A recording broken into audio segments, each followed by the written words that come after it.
Is this my marker still here?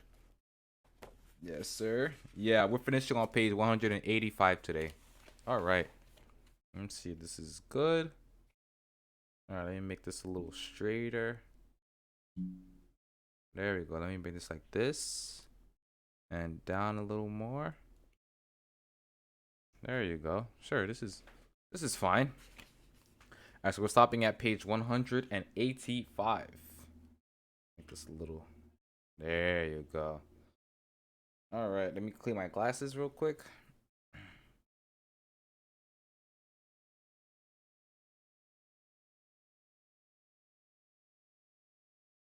And then we are on go.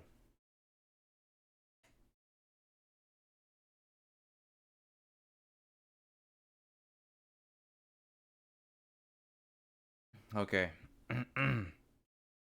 The law of least effort. Should I bring this a little closer or what? Let me see.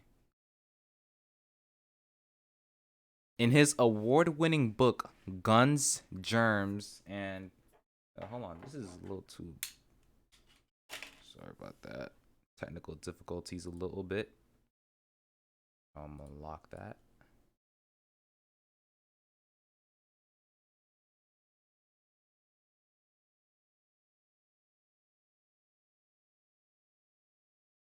There you go. Now I could definitely read a lot better. Okay. In his award-winning book, Guns, Germs, and Steel, anthropologist and biologist Jared Diamond points out a simple fact: different continents have different shapes. At first glance, this statement seems rather obvious and unimportant, but it turns out to have a profound impact on human behavior. The primary axis of the Americas run from north to south. That is, the landmass of North and South America tends to be tall and thin rather than wide and fat. The same is generally true for Africa. Meanwhile, the landmass that makes up Europe, Asia, and Middle East is the opposite. This massive stretch of land tends to be more east west in shape. According to Diamond, this difference in shape played a significant role in the spread of agriculture over the centuries. When agriculture began to spread around the globe, farmers had an easier time expanding along east and west routes than along north and south ones.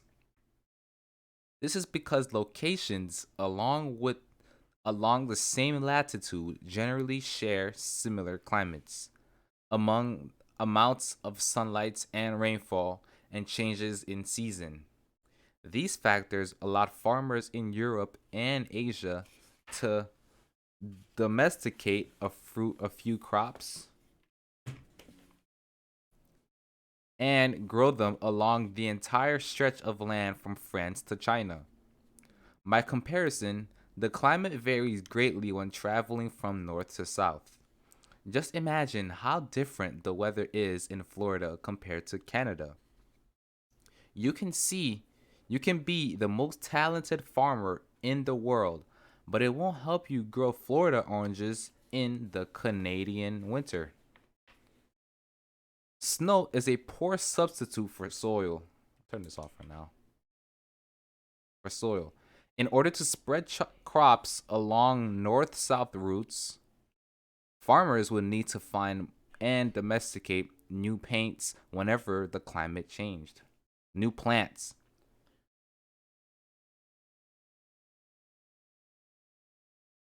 As a result, agriculture spread 2 to 3 times faster across Asia and Europe than it did up and down the Americas.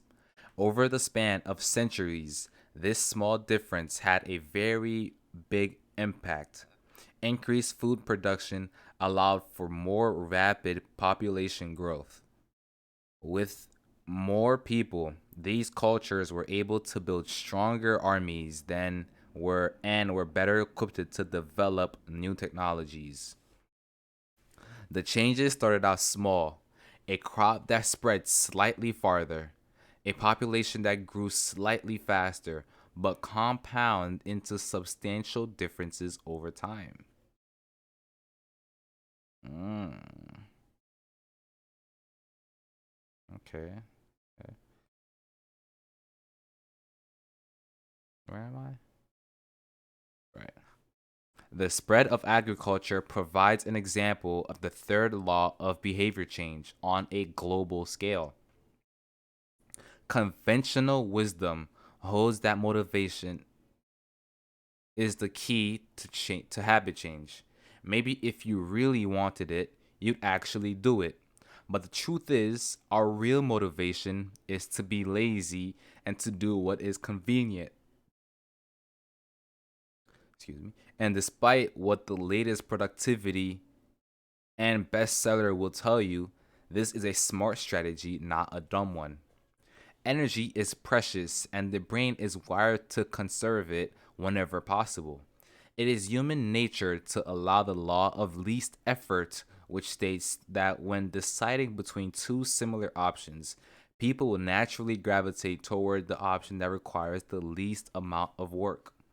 For example, expanding your farm to the east where you can grow the same crops rather than heading north where the climate is different. Out of all the possible actions we could take, the one that is realized is the one that delivers the most value for the least effort. We are motivated to do what is easy. Mm. Every action requires a certain amount of energy. The more energy required, the less likely it is to occur. If your goal is to do 100 push-ups per day, that's a lot of energy. In the beginning, when you're motivated and excited, you can muster the strength to get started. But after a few days, such a massive effort feels exhausting. Meanwhile, sticking to the habits of doing one push-up per day requires almost no energy to get started. And the less energy a habit requires, the more likely it is to occur. Look at any behavior that fills up much of your life, and you'll see that it can be performed with with very low levels of motivation. Habits like scrolling on our phones, checking emails, and watching television steal so much of our time because they can be performed al- almost without effort. They are remarkably convenient. In a sense, every habit is just an obstacle to getting what you really want. Dieting is an obstacle to getting fit. Meditation is an obstacle to feeling calm. Journaling is an obstacle to thinking clearly. You don't actually want the habit itself. What you want is the outcome the habit delivers. The greater the outcome, the more difficult the habit, the more friction there is between you and your desired end state. This is why it is crucial to make your habits so easy that you'll do them even when you don't feel like it. If you can make your good habits more convenient, you'll be more likely to follow through on them. But what about all the moments when we seem to do the opposite? If we're all so lazy, then how do you explain people accomplishing hard things like raising a child or starting a business or climbing Mount Everest? Certainly, you are capable of doing very hard things. The problem is that some days you feel like doing the hard work, and some days you feel like giving in. On the tough days, it's crucial to have as many things working in your favor as possible so that you can overcome the challenges life naturally throws your way. The less friction you face, the easier it gets for your stronger self to emerge. The idea behind make it easy is not the is not to only do easy things. The idea is to make it, excuse me, as easy as possible in the moment and in the moment to do things that pay off in the long run. How to achieve more with less effort. Imagine you are holding a garden hose that is bent in the middle. Some water can flow through, but not very much. If you want to increase the rate at which water passes through the hose, You have two options.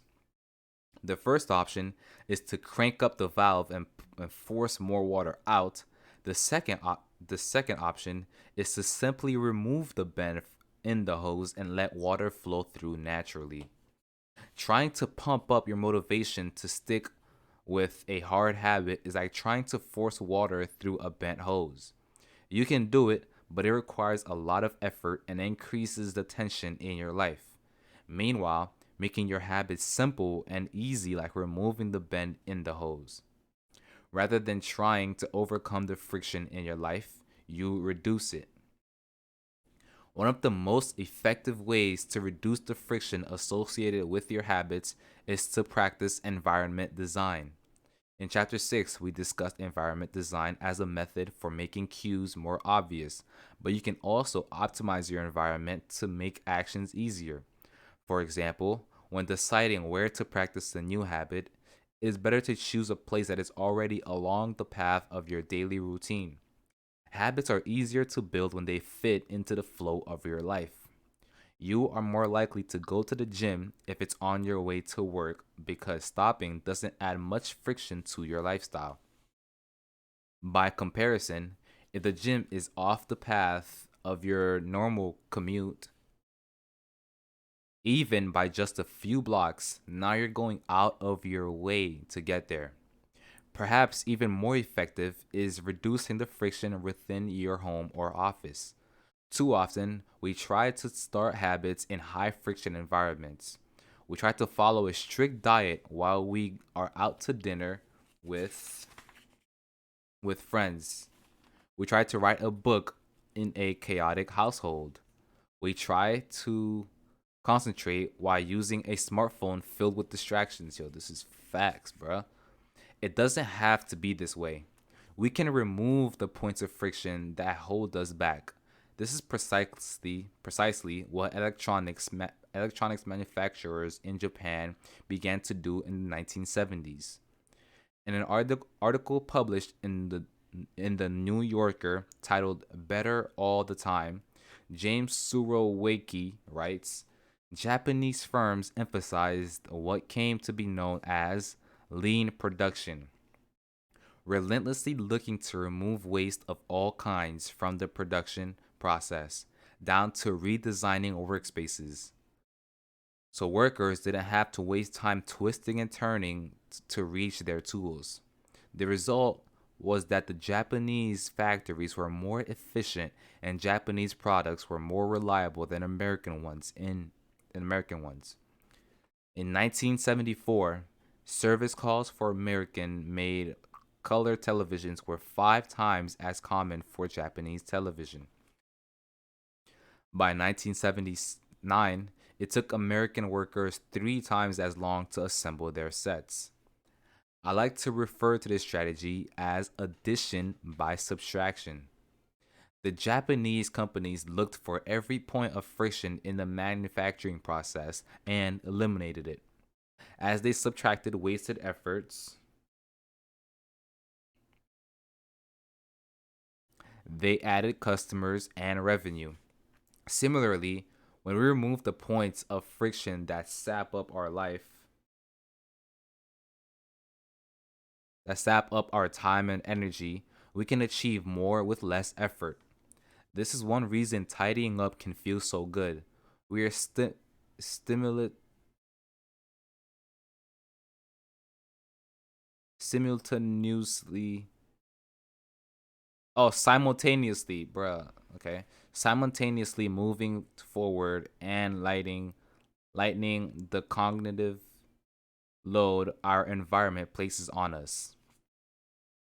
If you look at the most habit forming products, you'll notice that one of the things these goods and services do best is remove little bits of friction from your life. Meal delivery services reduce the friction of shopping for groceries. Dating apps reduce the friction of making social introductions. Ride sharing services reduce the friction of getting across town. Text messaging reduces the friction of sending a letter in the mail. Like a Japanese television manufacturer, redesigning their workspace to reduce wasted motion. Successful companies design their products to automate, eliminate, and simplify as many steps as possible. They reduce the number of fields on each form. They pare down the number of clicks required to create an account. They deliver their products with easy to understand directions or ask their customers to make fewer choices. When the first voice activated speakers were released, products like Google Home, Amazon Echo, and Apple HomePod, I asked a friend what he liked about the product he had purchased. He said it was just easier to say, play some country music, than to pull out his phone, open the music app, and pick a playlist. Of course, just a few years earlier, having unlimited music access to music in your pocket was a remarkably frictionless behavior compared to driving to the store and buying a CD. Businesses is a never ending quest. Business is a never ending quest to deliver the same result in an easier fashion. Similar strategies have been used effectively by governments. When the British government wanted to increase tax collection rates, they switched from sending citizens to a web page where the tax forms could be downloaded to linking directly to the form. Reducing that one step in the process increased the response rate from 19.2% to 23.4%. For a country like the United Kingdom, those percentage points represent millions in tax revenue. The central idea is to create an environment where doing the right thing is as easy as possible. Much of the much of the battle of building better habits comes down to finding ways to reduce the friction associated with our good habits and increase the friction associated with the bad ones. All right, so how do I do that?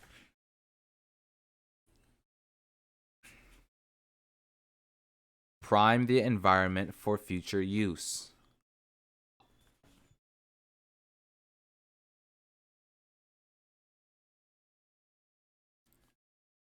Oswald Nucleus is an IT developer from Natchez, Mississippi. He is also someone who understands the power of priming his environment. Knuckles dialed in his cleaning habits by following a strategy he refers to as resetting the room. For instance, when he finishes watching television, he places the remote back on the TV stand, arranges the pillows on the couch, and folds the blanket. When he leaves his car, he throws a trash away. Whenever he takes a shower, he wipes down the toilet while the shower is warming up. As he notes, the perfect time to clean the toilet is right before you wash yourself in the shower, anyways. The purpose of resetting each room is not simply to clean up after the last action, but to prepare for the next action. When I walk into, oh, that's so fire. When I walk into a room, everything is in its right place, Knuckles wrote, because I do this every day in every room. Stuff always stays in good shape. People think I work hard, but I'm actually really lazy. I'm just proactively lazy. It gives you so much time back. Whenever you organize a space for its intended purpose, you are priming it to make the next action easy. For instance, my wife keeps a box of greeting cards that are pre-sorted by occasion: birthday, sympathy, wedding, graduation, and more. Whenever necessary, she grabs an appropriate card and sends it off. She's incredibly good at remembering to send cards because she has reduced the friction of doing so. For years, I was the opposite. Someone would have a baby, and I would think, I should send a card. But then weeks would pass by, and by the time I remembered to pick one up at the store, it was too late. The habit wasn't easy. There are many ways to prime your environment so it's ready for immediate use. If you want to cook a healthy breakfast, place the skillet on the stove, set the cooking spray on the counter, and lay out any plates and utensils you'll need the night before. When you wake up, making breakfast will be easy. Want to draw more? Put your pencils, pens, notebooks, and drawing tools on top of your desk within easy reach. Want to exercise? Set out your workout clothes, shoes, gym bag, and water bottle ahead of time. Want to improve your diet? Chop up a ton of fruits and vegetables on weekends and pack them up in containers so you have easy access to healthy, ready to eat options during the week. These are simple ways to make the good habits of path to make the good habits the path of least resistance. You can also invert this principle and prime the environment to make bad behaviors difficult. If you find yourself watching too much television, for example, then unplug it after each use. Only plug it back in if you can say out loud the name of the show you want to watch. This setup creates just enough friction to prevent mindless viewing. Okay. If that doesn't do it, you can take it a step further. Unplug the television and take the batteries out of the remote after each use. So it takes an extra 10 seconds to turn it back on. And if you're really hardcore, move the television out of the living room and into a closet after each use. You can be sure you'll only take it out when you really want to watch something. The greater the friction, the less likely the habit. Wow, this is facts too.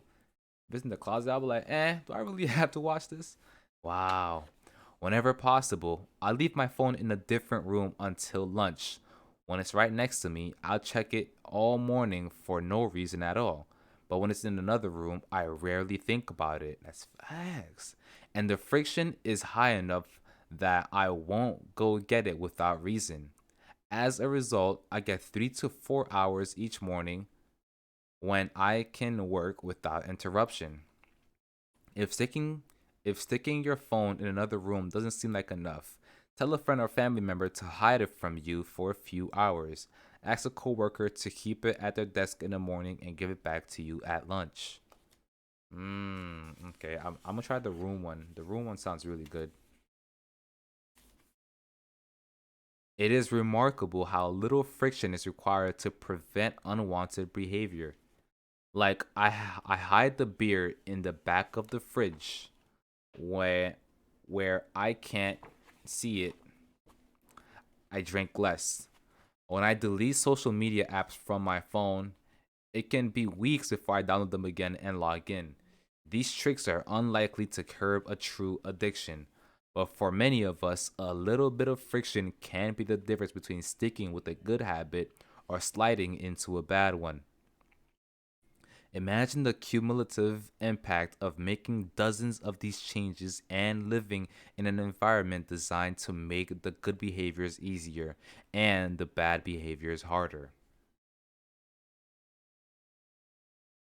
Whether we are approaching behavior change as an individual, a parent, a coach, or a leader, we should ask ourselves the same questions. How can we design a world where it's easy to do what's right? Redesign your life so the actions that matter most are almost the actions that are easiest to do. How to stop procrastinating by using the 2 minute rule. Ooh, okay, bad.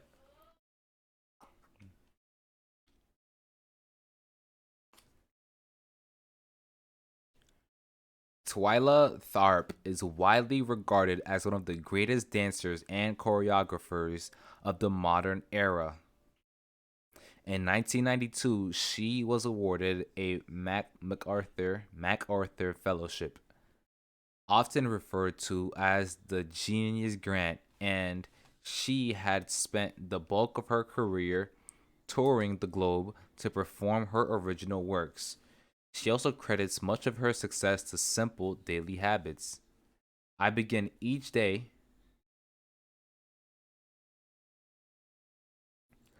of my life with a ritual, she writes. I wake up at 5:30 a.m., put on my workout clothes, my leg warmers, my sweatshirt, and my hat. I walk outside my Manhattan home, hail a taxi, and tell the driver to take me where the pumping iron gym at 91st Street and First Avenue, where I work out for 2 hours. The ritual is not the stretching and weight training I put my body through each morning at the gym. The ritual is the cab. The moment I tell the driver where I want to go, I have completed the ritual. It's a simple act, but doing it the same way each morning habitually habitualizes it, making it repeatable, easy to do. Reduces the chance that I will skip it to do it differently. If one more item in my arsenal of routines, if it's one more, and one less thing to think about. Hailing a cab each morning may be a tiny action, but it is a splendid example of the third law of behavior change. Researchers estimate that 40 to 50% of our actions on any given day are done out of habit. That is already a substantial percentage. But the true influence of your habits is even greater than these numbers suggest. Habits are automatic choices that influence the conscious decisions that follow. Yes, a habit can be completed in just a few seconds, but it can also shape the actions that you take for minutes or hours afterward. It's facts. Habits are like the entrance ramp into a highway.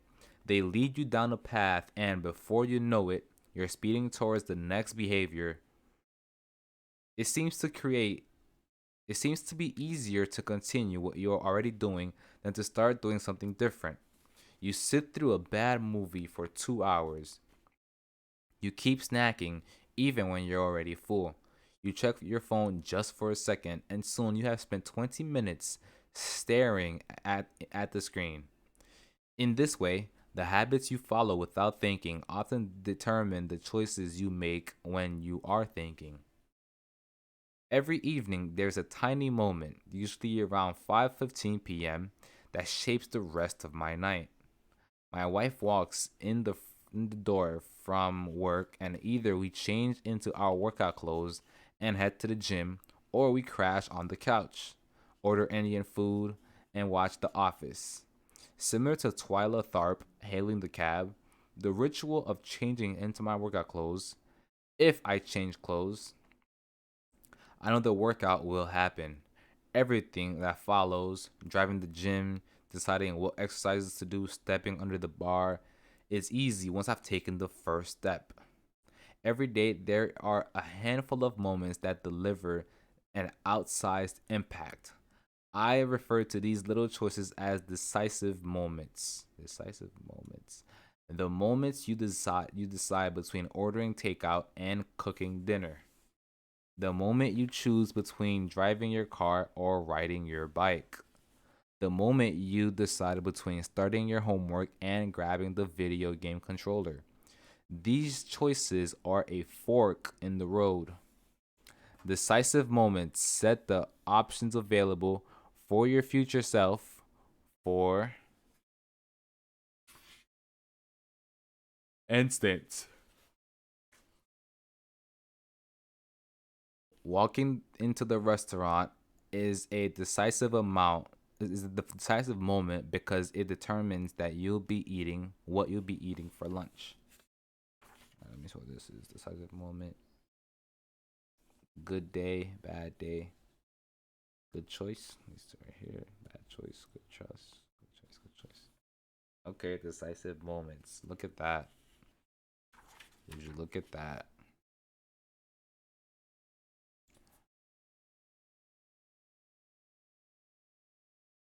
Technically, you are in control of what you order. But in a larger sense, you can only order an item if it's on the menu. If you walk into a steakhouse, you can get a sirloin or a ribeye, but not sushi. Your options are constrained by what's available when they are shaped by the first choice. We are limited to where our habits lead us. This is why mastering the decisive moments throughout your day is so important. Each day is made up of many moments, but it is really a few habitual choices that determine the path you take. These little choices stack up, each one setting the trajectory for how you spend the next chunk of time. Habits are the entry point, not the end point. They are the cab, not the gym.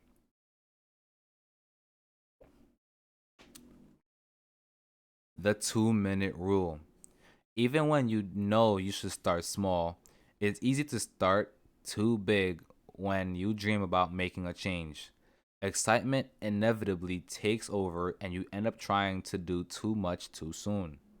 The most efficient way I know to counteract this tendency is to use a 2 minute rule, which states when you start a new habit, it should take less than 2 minutes to do so.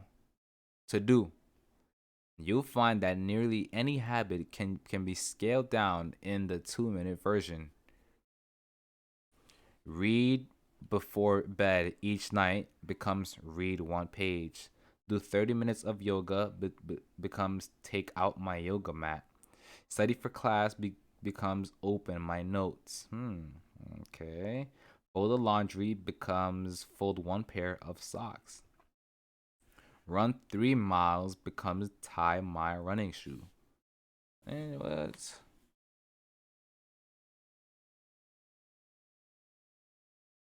interesting?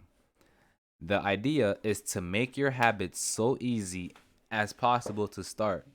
Anyone can meditate for 1 minute, read one page, or put one item of clothing away. And as we have just discussed, it is a powerful strategy because once you've started doing the right thing, it is much easier to continue doing it. A new habit should not feel like a challenge. The actions that follow can be challenging, but the first 2 minutes should be easy. What you want is a gateway habit that naturally leads you to a moral productive path.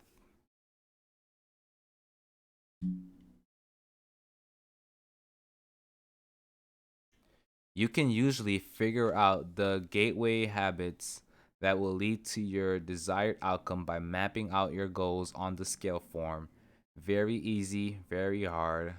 For instance, running a marathon is very hard. Okay, I'm gonna say very easy. Running a walking 10,000 steps is moderately difficult. Riding 10 minutes is easy. Walking 10 minutes is easy. And putting on your running shoes is your getaway. Wait. Your goal might be to run a marathon, but your getaway habit is to put on your running shoes. That's how you follow the 2 minute rule. Bruh, what was that? Okay. People often think it's weird to get hyped about reading one page or meditating for 1 minute or making one sales call. But the point is not to do one thing. The point is to master the habit of showing up. And the truth is, a habit must be established before it can be improved. If you can't learn the basic skills of showing up, then you have little hope of mastering the finer details. Instead of trying to engineer a perfect habit from the start, do the easy thing and more on a more consistent basis. You have to standardize before you can optimize. As a matter as a master of art of showing up, as you master the art of showing up, the first 2 minutes simply become a ritual at the beginning of a larger routine. This is not merely a hack to make habits easier, but actually the ideal way to master a difficult skill. The more you ritualize the beginning of a process, the more likely it becomes that you can slip into the state of deep focus that is required to do great things. By doing the same warm up before every workout, you make it easier to get into the state of peak performance. By following the same creative ritual, you make it easier to get into them by cultiv. Where am I? What?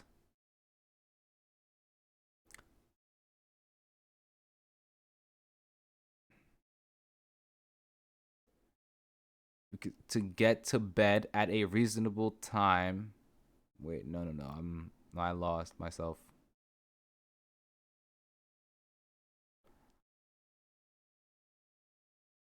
By following the same creative ritual, you make it easier to get into the hard work of creating. By developing a consistent power down habit, you make it easier to get to bed at a reasonable time each night. You may not be able to automate the whole process, but you can make the first action mindless. Make it easy to start, and the rest will follow. The 2 minute rule seems like a trick to some people. You know that the real goal is to do more than just 2 minutes. So it may feel like you're trying to fool yourself. Nobody is actually inspiring to read one page or do one push up or even read their notes. And if you know it's a mental trick, why would you fall for it? Well, if the 2 minute rule feels forced, try this. Do it for 2 minutes, then stop. Go for a run, but you must stop after 2 minutes. Start meditating, but you must stop after 2 minutes. Study Arabic, but you must stop after 2 minutes. It's not a strategy for starting, it's the whole thing. Your habits can only be hundreds, can only last 120 seconds. One of my readers used a strategy to lose over 100 pounds. In the beginning, he went to the gym each day, but he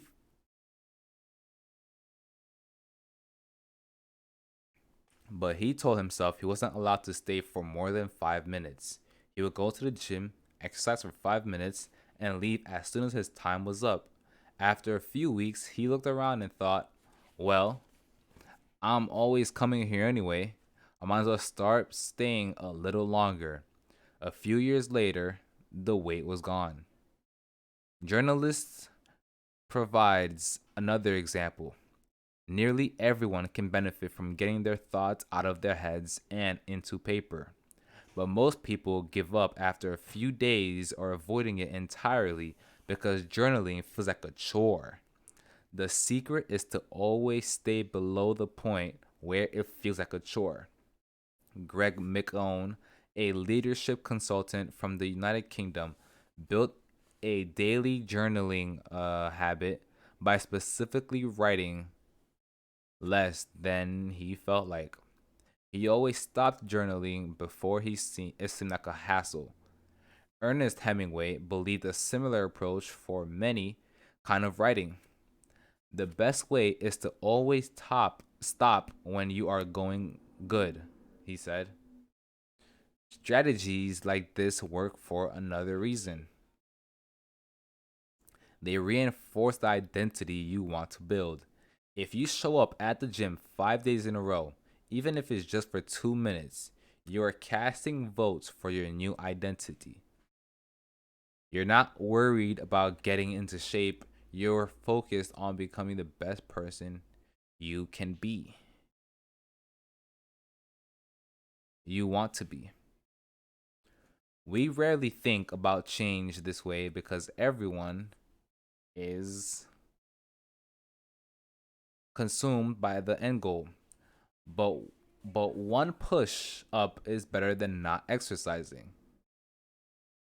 1 minute of guitar practice is better than no guitar at all. 1 minute of reading is better than never picking up a book.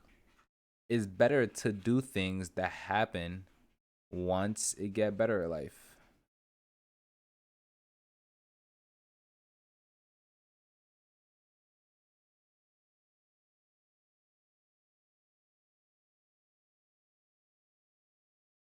Wait, it's better to do less than you hoped than do nothing at all. At some point, once you've established the habit and you're showing up each day, you can combine the 2 minute rule with a technique we call habit shaping to scale your habit back up toward your ultimate goal.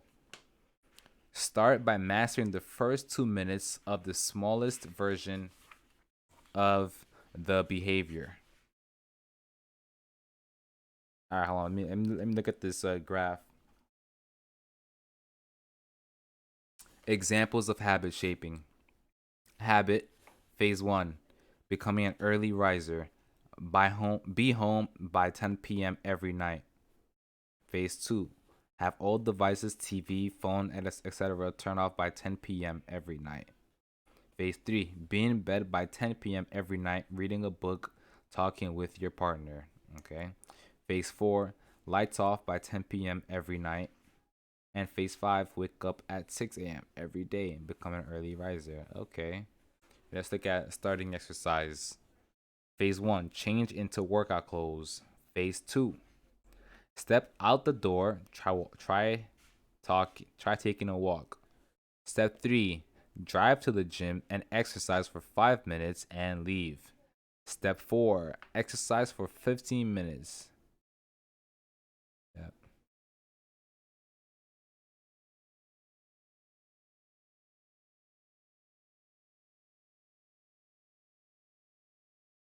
Exercise for 15 minutes at least once per week. Phase five, exercise 3 times per week. I am definitely at phase five. Okay.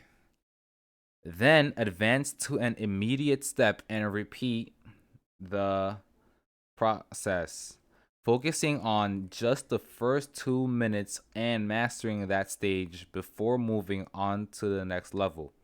Eventually, you'll end up with the habit you had originally hoped to build while still keeping, excuse me, your focus where it should be,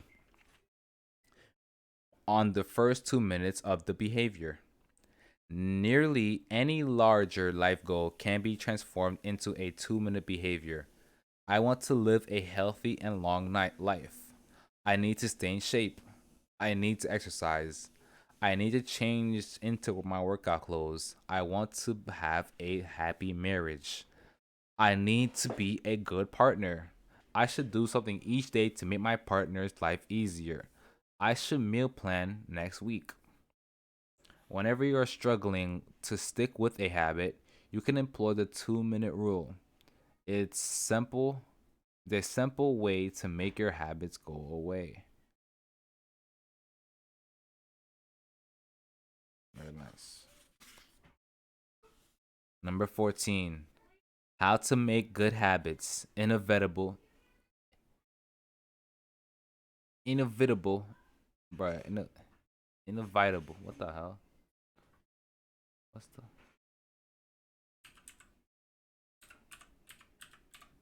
I am so tired right now. Inevitable. Inevitable. Why did I struggle with that so hard? How to make good habits inevitable. And bad habits impossible. Yes, I need this.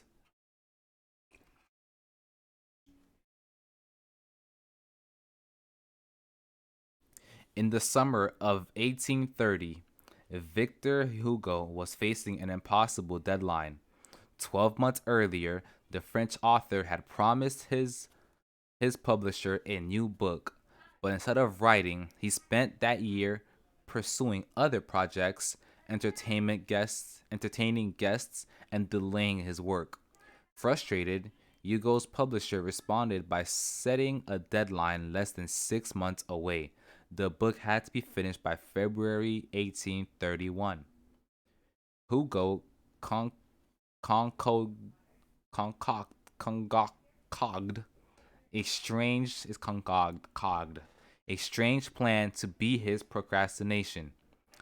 He collected all of his clothes and asked his assistant to lock them away in a large chest. He was left with nothing to wear except a large shawl Lacking any suitable clothes to go outdoors, he remained in his study. He wrote furiously during the fall and winter of 1830. The Hunchback of Notre Dame was published 2 weeks earlier on January 14th, 1831. Sometimes success is less about making good habits easy and more about making bad habits hard. It is an inversion of the third law of behavior change. Make it difficult. You will find yourself continually struggling to follow through on your plans. Then you could take a page from Victor Hugo and make your bad habits more difficult by creating what psychologists call a commitment device. A commitment device is a choice you make in the present that controls your actions in the future. It is a way to lock in future behavior, bind you to good habits, and restrict you from bad ones. When Victor Hugo shut his clothes away so he could focus on writing, he was creating a commitment device. There are many ways to create a commitment device. You can you can reduce react over reading. What the hell is that word?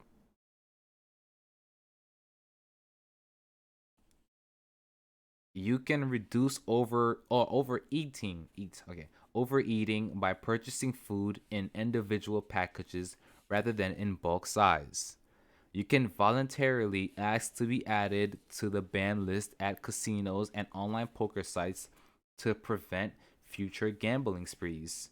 I've even heard of athletes who have to make weight for a competition, choosing to leave their wallets at home during the week before weighing so they don't be tempted to buy fast food.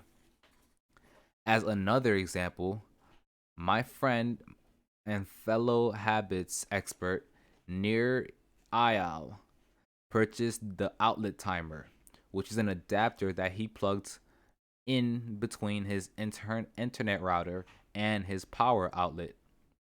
When the internet goes off, everyone knows it's time to go to bed. Commitment devices are useful because they enable you to take advantage of good intentions before you can fall victim to temptations. Whenever I'm looking to cut calories, for example, I will ask the waiter to split my meal and box half of it to go before the meal is served. If I waited until the meal came out and I told myself I'll just eat half, it would never work. Interesting. The key to change the task The key is to change the task such that requires more work to get out of the good habit than to get started on it. If you're feeling motivated to get in shape, schedule a yoga session and pay ahead of time. If you're excited about the business you want to start, email an entrepreneur you respect and set up a consulting call. When the time comes to act, the only way to bail is to cancel the meeting, which requires effort and may cost money.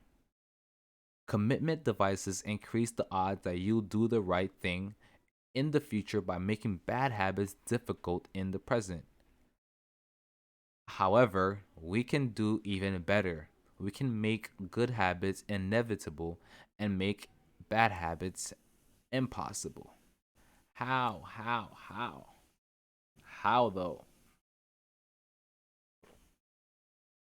How to automate a habit and never think about it again. John Henry Patterson was born in Dayton, Ohio in 1844. He spent his childhood doing chores on the family farm and working shifts at his father's sawmill. After attending college at Dartmouth, Patterson returned to Ohio and opened a small supply store for coal miners. It seemed like a good opportunity. The store faced little competition and enjoyed a steady stream of customers. but still struggled to make money. That was when Patterson discovered his employees were stealing from him. In the mid 1800s, employee theft was a common problem. Receipts were kept in an open drawer and could easily be altered or discarded. There were no video cameras to review behavior and no software to make transactions, unless you were willing to hover over your employees every minute of the day, or to manage all transactions yourself. It was difficult to prevent theft. As Patterson mulled over his predicament, he came he came across an advertisement for a new invention called Ritty's incorruptible cashier. Interesting. Designed by fellow Dayton resident James Ritty. It was the first cash register. The machine automatically locked the cash and receipts inside after each transaction. Patterson bought two for $50 each. Employee theft at his store vanished overnight. In the next 6 months, Patterson's business went from losing money to making $5,000 in profit, the equivalent of more than $100,000 today. Wow. Patterson was so impressed with the machine that he changed businesses. He bought the rights to Rudy's invention and opened the National Cash Register Company. 10 years later, National Cash Register had over 1,000 employees and it was on its way to becoming most successful, one of the most successful businesses of his time. Interesting. So like what if his employees, just start over again? Like what happens? The best way to break a bad habit is to make it impractical to do. Increase the friction until you don't even have the option to act. The brilliance of the cash register was that it automated ethical behavior by refusing stealing property impossible, by making stealing practically impossible. Rather than trying to change the employees, it made the preferred behavior automatic. Okay, I understand that. Some actions, like installing a cash register, pay off split again and again. These one-time choices require a little bit of effort upfront, but create increasing value over time. I'm fascinated by the idea that a single choice can deliver returns again and again. What I had and I had surveyed my readers on their favorite one-time actions that led to better long-term habits. The table is on the following page. The table on the following page shares some of the most popular answers. I'd wager that if the average person were to simply do half of the one-time actions on this list, even if they didn't give another option to the habits, most will find themselves living a better life a year from now. These one-time actions are a straightforward, or you just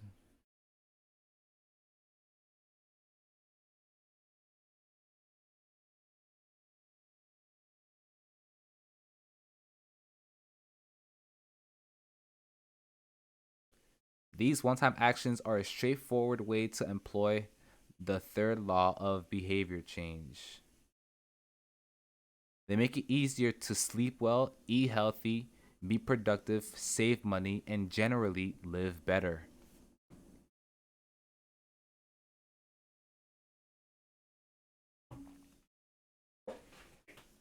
Ah, just getting a little stretch real quick. Ooh.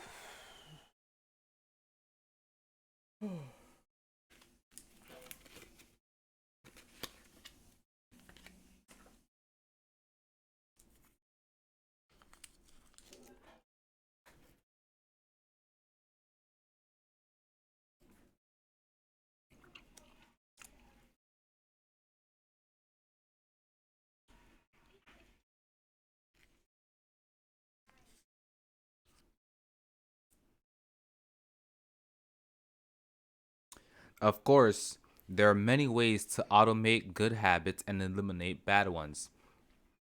Typically, they involve putting technology to work for you. Technology can transform actions that were once hard, annoying, and complicated into behaviors that are easy, painless, and simple. It is the most reliable and effective way to guarantee the right behavior. This is particularly useful for behaviors that happen too and frequently to become habitual. Things you have to do monthly or yearly. Like rebalancing your investment portfolio are never repeated frequently enough to become a habit, so they benefit in particular form of technology remembering to do them for you.